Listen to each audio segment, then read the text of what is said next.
বাংলাদেশের ঔষধ শিল্প আজ শুধু দেশের অভ্যন্তরীণ চাহিদা মেটাচ্ছে না, এখন 160টিরও বেশি দেশে ওষুধ রপ্তানি করছে। তবে এত বড় সফলতার আড়ালে রয়েছে এক বড় দুর্বলতা: অ্যাক্টিভ ফার্মাসিউটিক্যাল ইনগ্রেডিয়েন্টস বা কাঁচামালের উপর নির্ভরতা। আজও আমাদের 85% কাঁচামাল আমদানি করতে হয় চীন ও ভারত থেকে।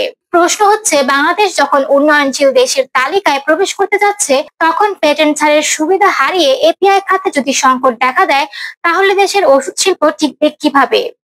এই বিষয়গুলো সম্পর্কে হয়তো অনেকেরই বিস্তারিত ধারণা নেই। আসুন জেনে নেই কেন এবং কি কারণে এপিআই উৎপাদনে আমাদের এত সমস্যা হচ্ছে, আর এর সমাধানে কি পদক্ষেপ নেওয়া উচিত।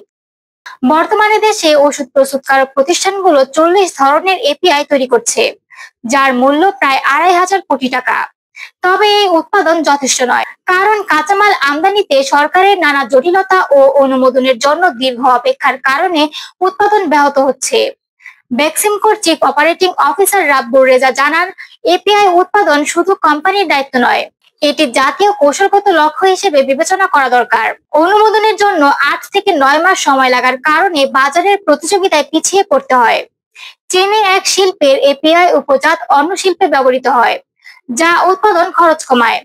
বাংলাদেশেও এ ধরনের সমন্বিত ব্যবস্থা প্রয়োজন বলে তিনি মনে করেন।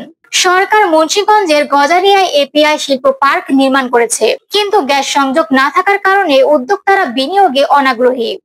বিনিয়োগ বাড়ানোর জন্য সরকারি সমন্বয় ও সিঙ্গেল উইন্ডো ক্লিয়ারেন্স ব্যবস্থা প্রয়োজন বলে আশঙ্কা করছেন সংশ্লিষ্টরা।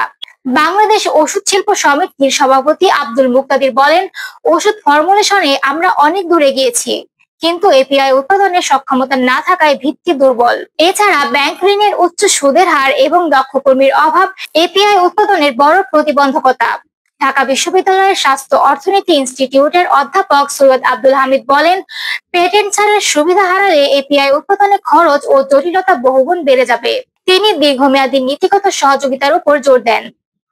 বিকন মেডিকেয়ারের সিইও মঞ্জুরুল আলম মঞ্জু জানান, ক্যান্সারের মতো জটিল ওষুধ তৈরির জন্য এপিআই উৎপাদনে দীর্ঘমেয়াদী বিনিয়োগ প্রয়োজন। তবে এটিপি স্থাপনের উচ্চ খরচ প্রতিষ্ঠানগুলোর জন্য বড় বোঝা। তিনি সরকারকে পরিবেশগত ছাড় ও গবেষণা উন্নয়নে সহায়তার আহ্বান জানান। সার্বিকভাবে দেখা যাচ্ছে, বিশ্ববাজারে চীনের বিকল্প হিসেবে পশ্চিমা দেশগুলো নতুন সরবরাহকারী খুঁজছে। এই সুযোগকে কাজে লাগাতে এপিআই উৎপাদন সক্ষমতা তৈরি করা এখন সময়ের দাবি। সরকারের নীতির সমর্থন, অবকাঠামোগত উন্নয়ন, দক্ষ জনশক্তি তৈরির উদ্যোগ এবং বিনিয়োগ বান্ধব পরিবেশ ছাড়া ওষুধ শিল্পের টেকসই উন্নয়ন নিশ্চিত করা কঠিন।